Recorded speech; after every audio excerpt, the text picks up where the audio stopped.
주님 주신 말씀에 놀라우신 은혜가 또 그 능력이 우리 가운데 임하는 밤이 되기를 소망합니다. 오늘 본문은 이제 마가복음 2장 말씀으로 이제 넘어갑니다. 특별히 우리가 읽은 이 본문은 예수님이 행하셨던 치유 사역 중에서 가장 유명했던 사건 중에 하나이고, 그리고 참 아름다운 그런 칭찬받을 만한 믿음의 사람들이 등장하는 그런 장면이라고 볼 수가 있지요. 사실은 굉장히 유명하고 잘 알려진 본문이지만 이 말씀을 좀 단편적으로 설교하기가, 정리하기가 사실은 꽤 어려운 말씀인 것 같아요. 우리가 그런 게 있잖아요. 보통 우리가 잘 안다고 생각하는 것, 그리고 간단해 보이는 일일수록 여러분 그 안에는 엄청나게 심오한 또 진리들이 들어있을 수가 있는 거예요. 그래서 정말 위대한 것일수록 간단해 보이기도 하는 거죠. 어떤 의미에서는.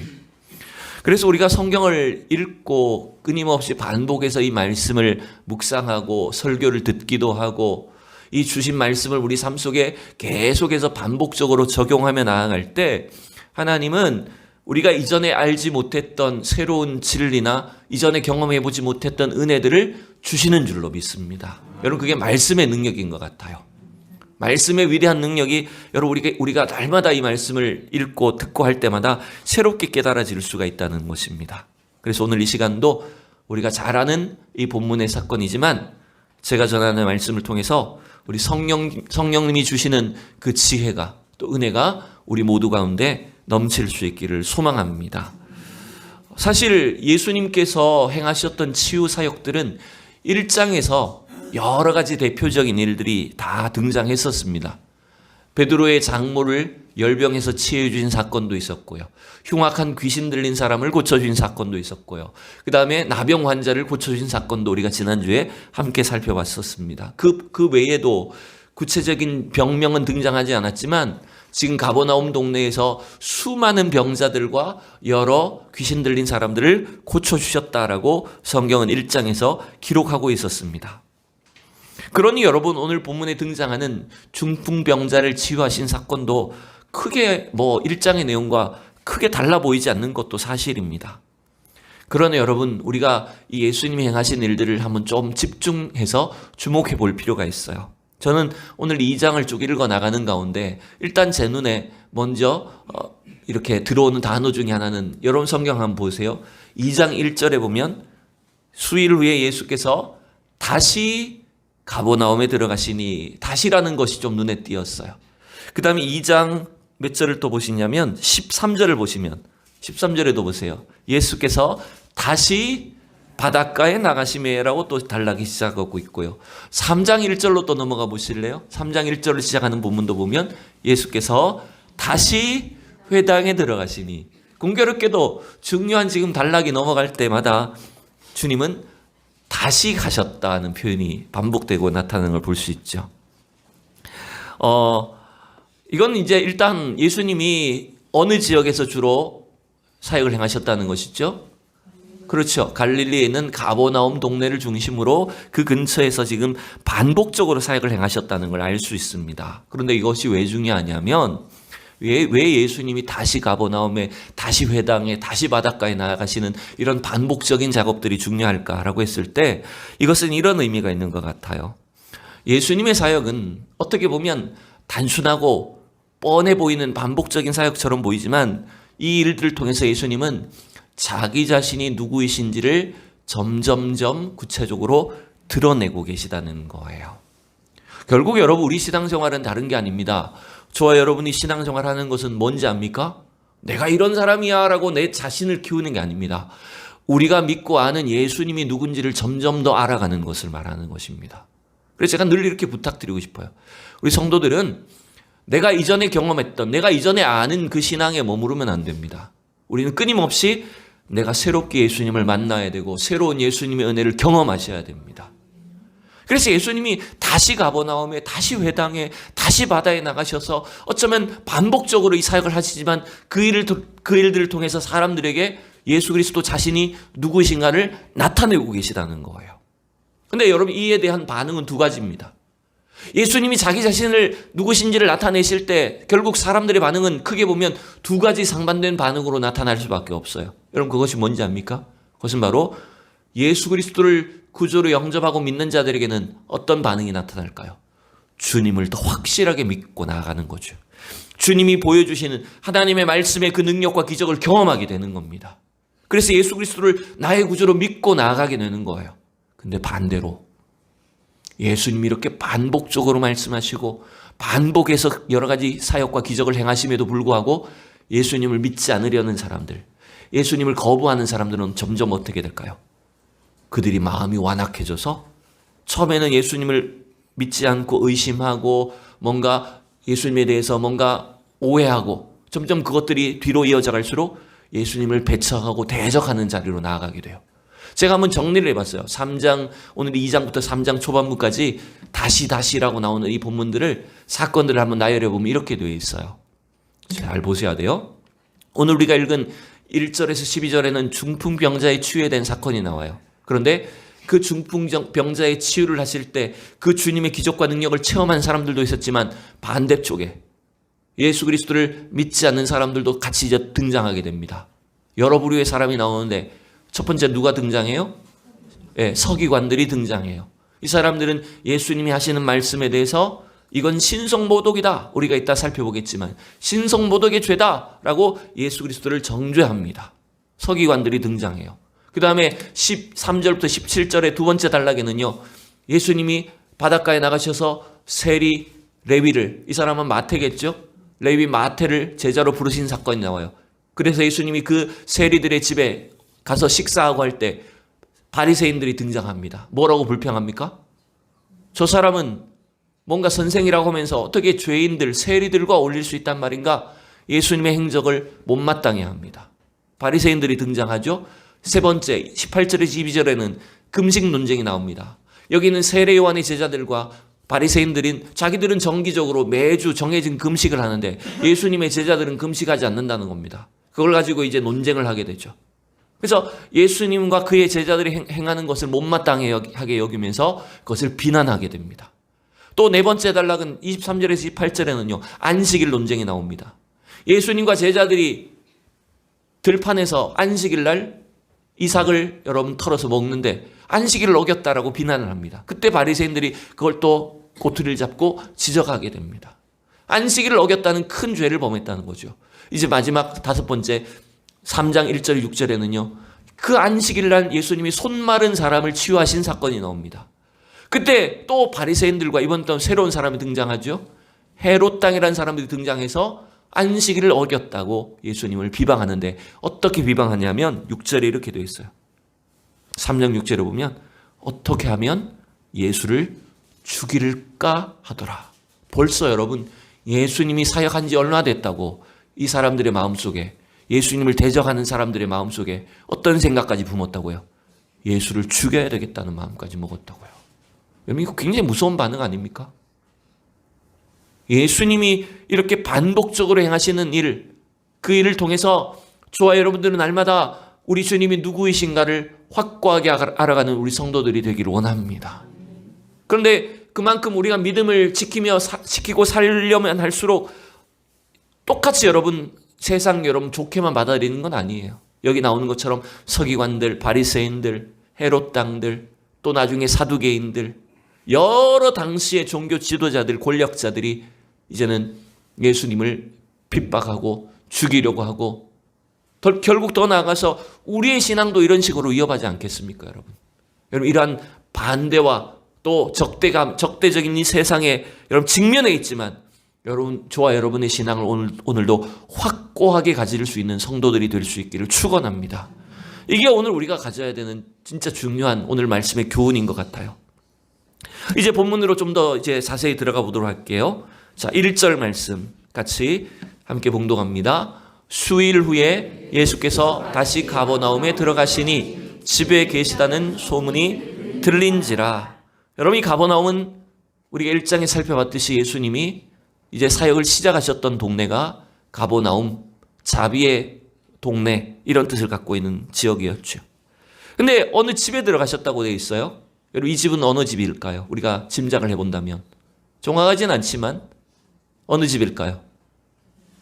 어느 권사님 집일까요? 네? 이 집은 여러분 1장에 나왔던 집일 가능성이 높죠? 어느 집이죠? 베드로의 장모의 집인지 베드로의 집인지 모르겠습니다. 베드로가 처갓집에 얹혀 살면 장모님 집이고 장모님 모시고 살면 베드로 자기 집이겠죠. 어쨌든 그 집에 베드로의 장모를 고쳐주셨던 그 집일 가능성이 높겠죠. 그래서 그 집에 다시 오셨다는 소문이 그 지역 가운데 들리니까 어떻게 되죠? 수많은 사람들이 이제 그 집을 예수님을 만나기 위해서 찾아온 겁니다. 얼마나 많이 왔는지 집 안은 물론이고 집 바깥 문 밖에도 설 자리가 없을 만큼 수많은 사람들이 지금 몰려들었던 거예요. 여러분 우리가 이 오늘 말씀을 본문을 좀 더 자세히 이해하려면 이 당시의 집의 형태나 어떤 모양들을 참고하는 게 좀 좋을 것 같아요. 그래서 제가 직접 찍은 사진입니다. 오늘 제가 보여드리는 사진들은 제가 이스라엘 갔을 때 직접 가버나움에서 찍은 사진들을 몇 장 보여드리는 거예요. 여러분 이 화면은 뭐냐면 가버나움 회당의 모습입니다. 지금도 가면 있어요. 근데 물론 이거는 예수님 시대의 회당은 아닌 것 같고 그 이후에 로마 제국이 기독교화되면서 그러니까 이 가버나움 동네에 유대인의 어떤 회당을 만든 거예요. 비잔틴 시대에 아마 회당으로 보여지는 것입니다. 정하진 않습니다만 저도 어쨌든 꽤 큰 회당이 있는 동네였어요. 이 가버나움 동네가. 그리고 그 회당 앞쪽에 보면 옛날 집들, 동네 유적들이 발굴된 유적들이 여러 나옵니다. 이 사진이에요. 지금 돌담처럼 보이는 저런 터가 전부 다 옛날 집터들이라고 보시면 돼요. 저 뒤에 나무 뒤에 보이는 현대식 건물은 뭐냐면 저거는 그 유적을 보호하기 위해서 그 유적 위에다가 기념관을 하나 만들어 놓은 거예요. 저는 저기는 못 들어가 봤습니다. 그때 하필 닫혀 있었던 것 같아요. 어쨌든 저기는 현대식 건물은 그 유적 위에다가 딱 이제 보호하기 위해서 집을 지어 놓은 것이고 건물을 지어 놓은 것이고 실제 우리가 이제 봐야 될 집터들은 지금 돌담으로 되어 있는 저런 곳이에요. 자, 더 가까이 가보면 이렇게 되어 있어요. 그 현대식 건물 밑에 보면 저곳이 아마 베드로의 장모 그 집이 아닐까라고 추정을 해서 지금 덮어놓은 겁니다. 지금 이런 돌로 된 걸 보이시죠, 여러분? 거기 보면 그 시대의 집들이 어떤 것이냐면 그냥 돌담을 이렇게 쌓는 거예요, 벽을. 돌담을 네모나게나 하여튼 동그랗게 이렇게 쭉 쌓아서 올리고 지금 정면에 보이는 그 틈, 거기가 이제 문인 거죠, 그죠? 그리고 지붕은 뭘까요? 지붕은 그냥 나무를 대충 얹어가지고 나무 석가래를 쭉 얹어놓고 거기다가 갈대나 이런 것들로 덮어놓는 겁니다. 그런 형태의 지붕이었던 거예요. 그러니 저 집 앞에 지금 사실 저기 굉장히 좁아요. 굉장히 조그마한 그런 집들이고 좁은 골목길인데 사람들이 가득 들어차 있으니까 아예 접근을 할 수가 없는 거죠. 오늘 본문에 중풍병자를 데리고 가는 사람들이. 그래서 어떻게 했어요? 네, 지붕으로 올라갔다고 되어 있어요. 그러니까 저렇게 벽들이 좀 다닥다닥 붙어 있다 보니까 우리가 짐작할 수 있는 것은 지붕으로 충분히 올라갈 수 있었겠구나 라고 짐작할 수 있었고, 또 하나 남의 여러분 지붕을 막 뜯으면 어떻게 됩니까? 오늘날 우리로 생각하면 막 기와 뜯어버리고 막, 그죠?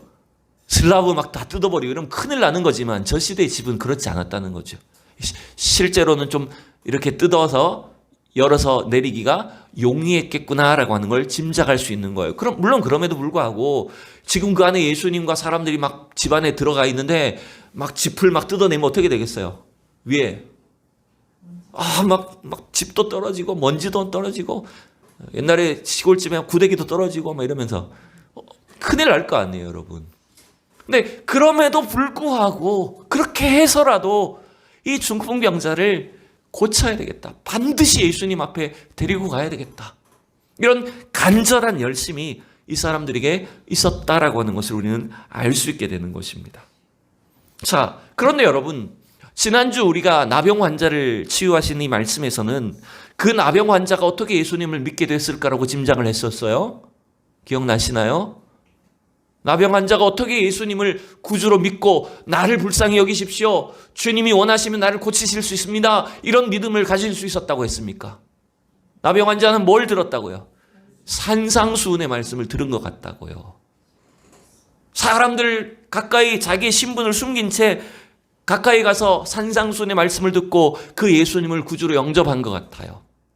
그런데 오늘 이 본문의 중풍병자나 이 사람들은 어떻게 예수님께 대한 믿음을 가질 수 있었을까? 여러분, 참 이건 의아한 것이기도 합니다. 그런데 여러분, 놀라운 것은 뭐죠? 예수님은 이 사람들의 믿음을 보고 계시고 알고 계시고 인정하고 계시다는 것이 중요하죠. 5절을 같이 봅시다. 5절 시작. 예수께서 그들의 믿음을 보시고 중풍병자에게 이르시되 작은 자야 내 죄 사함을 받았느니라 하시니. 여러분, 예수님은 누구의 믿음을 보세요? 놀랍게도 물론 중풍병자에게도 믿음이 있었을지 모릅니다. 그런데 누구의 믿음까지 보신다고요? 중풍병자를 데리고 온 사람들 몇 명? 4명의 믿음만 보셨을까요? 성경을 자세히 보면요, 3절에 보세요. 중풍병자를 데리고 가라고 4사람을 메워 가지고 보낸 사람들이 또 있었다는 걸 볼 수 있죠. 그러니까 중풍병자를 메고 왔던 4사람만 있었던 것이 아니라 그 4사람을 보냈던 사람들도 있었다는 겁니다. 주님은 그들의 믿음을 보고 계신 거예요. 여러분, 오늘도 하나님 이 시대 가운데 기도하는 성도들의 믿음을, 간절히 누군가의 구원을 위하여 간구하는 우리 성도의 믿음을 보고 계신 줄로 믿습니다. 물론 우리 개혁주의 신앙에서 구원은 철저히 개인의 신앙 고백을 통해서 구원이 이루어지는 것입니다. 그러나 여러분, 동시에 오늘 본문이 우리에게 어느 정도 가르쳐주는 것은 뭡니까? 구원은 철저히 개인의 신앙을 통해서 이루어지지만 그 한 사람 한 영혼의 구원이 이루어지기까지는 또 뭐가 필요하다는 것입니까? 누군가 그를 위해서 기도하고 간절히 구하고 전도하고, 여러분, 아무것도 할 수 없는 영혼을 위해서 그를 친히 메고 주님께 인도하는 그 간절한 신앙과 열심이 있는 사람들, 그들의 믿음을 하나님 보신다는 것을 약속하고 있지 않습니까? 오늘도 이 귀한 신앙의 소유자들이 다 될 수 있기를 축원합니다. 여러분, 이 중풍병은 말 그대로 아무것도 할 수 없는 병입니다. 오늘날로 말하면, 쉽게 말하면 중풍병은 넓은 의미에서는 마비병입니다. 몸이 굳어져 버린 거예요. 그걸 그냥 중풍병이라고 지금 통칭하는 거죠. 여러분, 참고로 성경에 나오는 이 모든 질병들은 단순히 어떤 신체적인 질병만을 의미하지 않습니다. 지난주에 나병이 영적으로는 어떤 상태라고 설명드렸습니까? 나병은 어떤 상태라고요? 나병은 여러분 감각을 잃어버리는 병입니다. 결국 그것은 죄에 대한 영적 무감각 상태를 말하는 겁니다. 우리 인간이 아담 하와가 선악과를 따먹으면 눈이 밝아져서 하나님처럼 되고 선악을 알게 되는 그런 지혜가 있을 줄 알았지만 돌이 어떻게 돼버립니까? 선악을 알기는커녕 죄가 죄인지도 알지 못하는 타락 상태에 빠지게 된 겁니다. 결국 그 상태가 뭡니까? 영적 나병입니다. 인간은 죄가 죄인 줄도 몰라요. 남의 죄는 잘 지적할지 몰라도 자기의 죄는 전혀 깨닫지도 못하고 자기의 죄악 속에 끊임없이 타락하며 살아갑니다. 그게 여러분 영적 나병의 상태입니다. 또한 영적 이 중풍병은 무엇일까요? 영적 중풍병은 말 그대로 영적 무능력에 빠진 겁니다.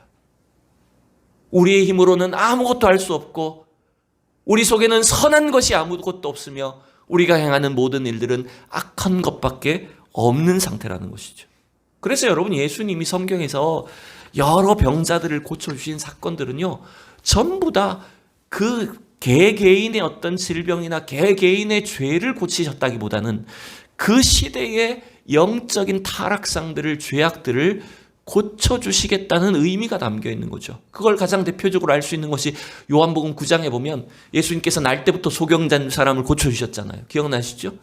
이 사람 날 때부터 소경됐으니까 사람들 그를 뭐라고 평가해요? 아, 저 인간은 뭔가 진짜 심각한 죄인인가 보다. 아니면 부모가 죄를 지었나 보다. 누구 때문인가 보다. 조상 때문인가 보다. 이렇게 죄의 원인을 찾으려고 했지만 주님 거기에 대해서 뭐라고 말씀하셨습니까? 그 죄인에 대해, 그 소경에 대해서 뭐라고 했습니까? 이것은 이 사람의 죄도 아니고 그의 부모나 조상의 죄도 아니고 뭘 하기 위한 것입니까? 하나님의 영광을 드러내기 위한 것이라 했잖아요. 그것은 도리어 이 사람이 눈을 떠서 예수님을 보지만 눈을 뜬 사람들은 눈뜬 봉사가 되어서 눈앞에 있는 예수님도 전혀 보지 못한다는 것 아닙니까? 그 시대 유대인들이 영적 소경 상태를 보여주는 것이라는 거예요. 여러분, 이 중풍병도 마찬가지입니다. 죄의 결과로 인해서 우리의 인생은 여러분 사실은 아무것도 할 수 없는 상태라는 거예요. 영적 무능력자라는 걸 말하는 거예요. 그게 이 중풍병이 사실은 우리에게 가르치고 있는 것입니다. 그러면 여러분, 이 땅에 오신 예수님은 어떤 분이실까요? 예수님은 왜 오셨을까요?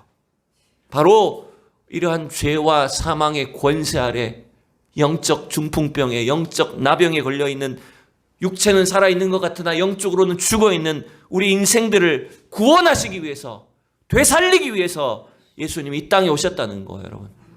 그게 유대인들의 실상이었고 주님을 알기 전에 우리의 모습이라는 것입니다, 여러분. 그래서 여러분, 이 예수님은, 이 당대의 유대인들은 이 중풍병자를 볼 때, 나병을 걸린 사람들을 볼 때 비방했겠죠. 아, 저 죄인들, 하나님께 천벌받은 사람들, 이런 식으로 그 사람들을 비하하고 또 비방했겠지만 예수님은 이 사람을 뭐라고 부르십니까? 오늘 다시 5절을 보면 말씀을 보세요.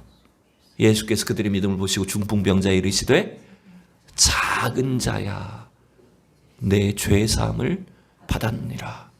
여러분, 여기서 작은 자야라는 말, 소자야라는 말은요, 이것은 부모가 어린 자녀를 부를 때 하는 말이에요. 자기 몸에서 태어난 어리고 연약한 자녀들을 볼 때 너무나 사랑스러운 눈으로, 긍휼이 어린 마음으로 자식들을 부르는 표현이 작은 자야라는 말이에요. 여러분, 우리 한국 부모님들이 자기 자녀를 뭐라고 해요? 너무나 사랑스럽고 너무 좋으면, 우리 할아버지 할머니들도 손자 손녀들을 아이고 내 새끼, 내 강아지 이렇게 부르잖아요. 그죠? 욕하는 거예요? 이 새끼 욕하는 거예요? 그게 아니잖아요. 너무나 사랑스러운 그런 막 사랑이 가득 담겨있는 표현으로 내 새끼 예쁘다라고 이렇게 하는 거잖아요. 지금 주님이 이 중풍병자를 향해서 이렇게 말하시는 거예요. 작은 자야. 애틋한 사랑과 긍휼의 눈으로 주님은 그 병자를 부르시고 그들의 믿음을 보시고 네 죄 사함을 받았다라고 선언해 주고 계시는 것입니다. 여러분, 예수님은 단순히 질병의 문제를 위해서 이 땅에 오신 것이 아닙니다. 여러분, 질병은 하나님께서 의사를 세우시고 약사를 세우시고 치료할 수 있는 사람들을 세우셔서 얼마든지 고치도록 하시는 것입니다. 물론 여러분, 사람의 손으로 고칠 수 없는 질병도 물론 있죠. 그러나 예수님이 오신 근본적인 이유는 우리 인생의 죄의 문제를 고치시기 위해서 오신 것이었습니다. 그래서 여러분, 예수님은 이 중풍병자에게 그냥 질병만 고쳐주신 것이 아니라 뭘 선언하시는 것입니까? 네 죄 사함을 받았느니라. 여러분, 주님의 그 궁극적인 구원은 우리가 이 죄와 사망의 권세에서 해방되는 것입니다, 여러분. 여러분, 이것은 바로 예수님이 누구신지를 나타내시는 말씀인 거죠. 앞서서 예수님이 다양한 질병을 고치시고 귀신 들린 사람을 고쳐주시고 그 흉악한 귀신들을 쫓아내 주셨지만, 여러분, 그것은 뭘 말하냐면 그때는 사실은 예수님이 자기를 드러내지 말라고 하셨잖아요. 엄히 경고해서 아무 말도 하지 말라고 보내셨잖아요. 근데 여기서는 왜 예수님이 자기를 뭔가 드러내기를 원하셨을까요? 여러분, 이것은 예수님의 어떤 계획 가운데 이루어진 일입니다. 그러나 어쨌든 예수님은 우리의 인생의 궁극적인 문제가 바로 이 죄의 문제라고 하는 것을 명확하게 가르쳐 주시는 것입니다. 여러분, 이 땅의 참된 해방은, 인생의 참된 구원은 가난이 해방되고 질병이 없어지고, 여러분, 이 세상에 부조리가 없어진다고 이 땅이 해방되는 게 아닙니다. 우리 죄인 된 인간의 영혼이 해방돼야 됩니다, 여러분. 우리 내면의 근원적인 죄의 문제가 해결돼야 됩니다. 그래야 하나님과의 관계가 회복되는 것입니다. 그게 바로 하나님 나라가 임하는 거예요. 그 구원을 주시기 위해서 주님은 이 땅에 오셨다는 거예요.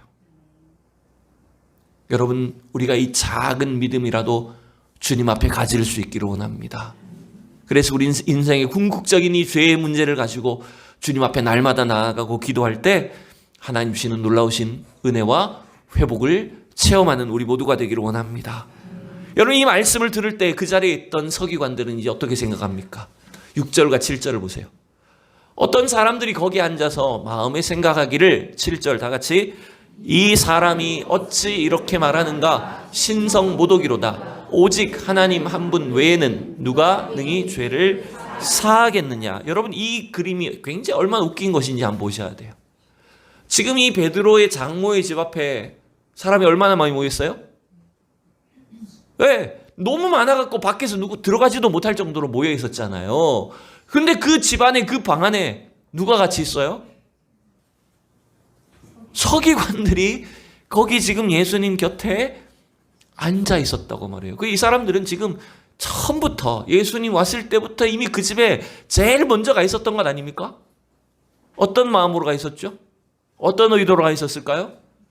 진짜 예수님 만나보고 싶어서, 예수님께 치료받고 기도받고 싶어서 가 있나요? 예수님에 대한 말이, 예수님을 어떻게 부릅니까? 7절에 이 사람이라고 부르잖아요. 다른 사람들은 자신의 죄와 질병과 가난과 절박함의 문제를 가지고 예수님께 주님이라고 부르고 선생이시여라고 예수님을 높여서 뭔가 내 인생의 문제를 해결하실 수 있는 분으로 고백하고 있는데, 이 바리새인들 서기관들은 예수님 바로 옆에 앉아가지고 의심의 눈으로 보는 거예요. 이 인간은 도대체 뭐 하는 인간이지? 이놈은 어떤 사람이지? 이렇게 지금 예수님을 말하고 있는 거예요. 그러면서 예수님의 죄사함의 선언을 듣고 뭐라고 평가를 하죠? 이건 신성모독이다. 하나님 한 분 외에 누가 죄를 사할 수 있느냐? 자신들이 갖고 있는 율법의 기준으로, 자신들의 종교적인 지식으로 예수님을 판단하고 그리고 믿으려는 자들을 가로막고 있는 것이 아닙니까? 다시 생각해 보세요. 밖에 사람들은 예수님을 만나기 위해서 들어가지도 못하고 있는데 자기들은 안에서 자리 차지하고 앉아가지고 사람들이 들어오지도 못하게 만들고 있고 사람들이 믿음을 가지지 못하게 만들고 있지 않습니까? 그럼 제가 이 말씀을 심각하게 전하고 싶진 않습니다만은 오늘날 우리 교회 안에 있는 신자들이 이런 모습이 되면 안 된다는 거예요. 주님 곁에 가까이 있다고 하면서도 믿음의 눈은 없고 신앙의 눈은 없고 그저 의심하고 비판적이고 판단하는 눈으로 바라보며 사람들이 들어오지도 못하게 만들고 있는 건 아닙니까? 굉장히 중요한 일이라는 거예요, 여러분. 여러분, 이건 이들이 갖고 있는 이 불신앙적인 이 죄가 사실은 영적 문둥병이고 영적 중풍병자와 같은 상태입니다. 자기들은 자기들의 상태를, 죄를 전혀 깨닫지고 못하고 있는 거예요. 예수님은 이들이 말하지 않았지만 그들의 마음의 생각을 아시고 이제 뭐라고 평가하십니까? 이제 8절 9절 읽어봅시다. 시작. 그들이 속으로 이렇게 생각하는 줄을 예수께서 곧 중심에 아시고 이르시되 어찌하여 이것을 마음에 생각하느냐? 중풍병자에게 내 죄 사함을 받았느니라 하는 말과 일어나 내 상을 가지고 걸어가라 하는 말 중에서 어느 것이 쉽겠느냐? 자, 여러분 대답해 보세요. 어느 것이 쉬워요? 예수님이 중풍병자에게 네 죄 사함을 받았다라고 하는 말과 1번, 2번은 네 상을 들고 걸어가라라고 하는 말 중에 어느 것이 쉬운 말이에요? 네? 어떤 것이 쉬워요? 그렇죠.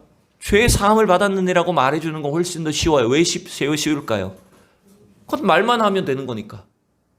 내 상을 들고 걸어가라 하는 것은 이 사람이 못 일어나면 어떻게 돼버려요? 큰 자기가 이제 능력 없는 것이 드러나게 되고 허풍쟁이처럼 돼버리잖아요. 근데 네 죄 사함 받았다는 것은 눈에 보이는 것이 아니니까 말만 하면 된다는 거죠. 그래서 이 바리새인들은, 서기관들은 지금 예수님 그렇게 비방하는 겁니다. 저 인간이 진짜 능력은 없으면서 말로만 지금 죄 사함 받았다. 사람 고치지도 못하면서 이렇게 사람들 불러 모아가지고 자기 능력은 없으면 이렇게 뭔가 자기 어떤 이익을 위해서 이렇게 하나 보다. 그렇게 지금 예수님을 비방하고 있는 것 아닙니까? 여러분, 이게 불신앙적인 태도였다는 거죠. 그러나 예수님은 오늘 자신이 누구이신지를 명확하게 드러내 보여주십니다.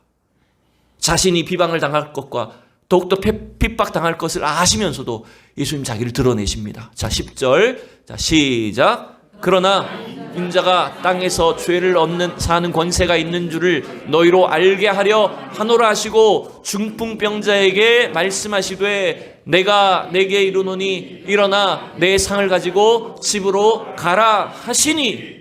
여러분, 네 죄 사함을 받았다는 말이 훨씬 더 쉬운 말이지만 예수님께는 진짜 그 능력이 있다는 것을, 병을 고치시고 죄를 사하시고 우리 인간을 구원하시는 능력의 주님이란 걸 보여주시기 위해서 어떻게 하셨다고요? 네 상을 가지고 집으로 가라고 하셨어요. 이 중풍병자가 일어서서 이제는 자기가 치려왔던 그 들 것을, 상을 들고 집으로 돌아가게 됐다는 거죠. 여러분, 그런데 오늘 10절을 다시 한번 보시면 예수님이 이제 자기를 뭐라고 부르세요?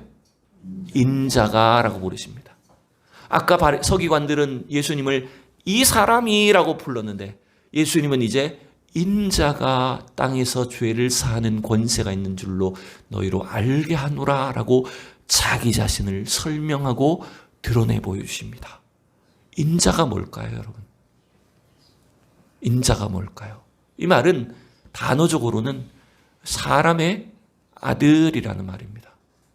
그냥 문장으로는 단어의 의미는 사람의 아들이에요. 근데 예수님은 자기 자신을 인자라고, 마가복음이나 주로 누가복음에서 인자라는 표현을 많이 쓰시는데 그 말은 그냥 자신을 겸손히 부르는 말인 것처럼 보이지만 그것만은 아닙니다. 여러분, 이 인자는 결국 하나님이신 그분이 인간의 몸을 입고 오신 분이시다, 이걸 설명하는 거예요. 자, 참고로 구약 성경에서 이제 인자에 대한 예언을 우리가 마지막으로 봅시다. 다니엘서 7장 13절 다 같이 읽어봐요. 시작. 내가 또 밤 환상 중에 보니 인자 같은 이가 하늘 구름을 타고 와서 옛적부터 항상 계신 이에게 나아가 그 앞으로 인도됨에. 여러분, 다니엘의 환상 가운데 하나님이 누가 오는 걸 보여줘요? 인자 같은 분이 하나님 앞에 서는 것을 보는 거예요. 여러분, 이 인자 같은 분은 다니엘이 환상 속에서 본 그리스도입니다. 장차 이 땅에 왕으로 오실 그리스도가 어떤 모습으로 왔냐? 인자 같은 분, 사람의 아들 같은 모양으로 왔다는 거예요. 그것은 하나님 자신이면서도 연약한 인간의 몸을 입고 오실 예수 그리스도의 성육신을 미리 나타내는 설명이에요. 그런데 그 인자 같은 분에게 어떤 약속이 있을까요? 14절 이제 마지막으로 시작. 그에게 권세와 영광과 나라를 주고 모든 백성과 나라들과 다른 언어를 말하는 모든 자들이 그를 섬기게 하였으니 그의 권세는 소멸되지 아니하는 영원한 권세요 그의 나라는 멸망하지 아니할 것이니라. 아멘. 여러분, 인자로 오신 예수 그리스도는 다니엘의 예언에 의하면 어떤 분이라고요? 하나님이 그에게 권세와 영광을 주고 모든 나라, 모든 민족, 모든 방언을 통해 하나님을 주님 앞에 나와서 주님을 믿고 섬기게 하신 왕이 되신 분이라는 거예요. 그분에게는 영원한 권세가 있으시고 그의 나라는 영원히 멸망치 아니하는 완전한 하나님 나라의 왕으로서 이 땅에 오신 분이 누구라고요? 인자로 오신 예수님이라고요. 여러분, 저와 오늘 우리가 믿는, 우리가 부르는 그 예수 이름이 어떤 것인지 다시 한번 확신하시기 바랍니다. 단지 우리의 질병만을 고치실 수 있는 분이 아닙니다. 우리의 인생의 한 가지 문제 해결해 주는 정도의 신이 아닙니다. 우리 인간의 궁극적인 죄의 문제를 해결하실 수 있는 분이십니다. 그분 앞에 나아가기만 하면 우리의 인생의 모든 문제를 해결해 주시고 그분이 이 세상 모든 인류를, 모든 민족을 죄악 속에서 구원하셔서 하나님 나라를 세우시는 영원한 구세주로, 완전한 왕으로 우리 가운데 오셨다는 것입니다. 여러분, 이제 이 우리 가운데 오신 예수님 앞에 더 확고한 믿음의 소유자들이 다 될 수 있기를 축원합니다. 우리의 신앙생활은 나의 지식이나 능력이 중요한 게 아닙니다. 우리가 예수님을 어떤 분으로 믿는가가 중요한 것입니다. 여러분, 우리의 육신도 치료하실 뿐만 아니라 우리의 영혼을 궁극적으로 구원하시는 분이 예수님이십니다. 그래서 오늘도 중풍병자와 같은 나의 초람을 나의 인생의 무능함을 주님 앞에 고백하며 우리가 주님 앞에 나아가기만 하면 주님 우리에게 네 죄 사함을 받았느니라 선언해 주시고 우리를 일으켜 주실 것이고 이 인생의 무거운 짐들을 다 해결해 주셔서 하나님의 그 구원의 약속 가운데 담대히 걸어갈 수 있도록 저희들을 일으켜 주실 줄로 믿습니다. 이 놀라운 은혜가 오늘도 주님 우리 교회 가운데 우리 성도들 한 사람 한 사람 위에 일어날 수 있도록 여러분 이 저녁에 우리가 담대하게 기도하고 주님의 치유와 구원의 능력을 달라고 부르짖고 기도하는 우리 모두가 되기를 축원합니다. 기도하겠습니다.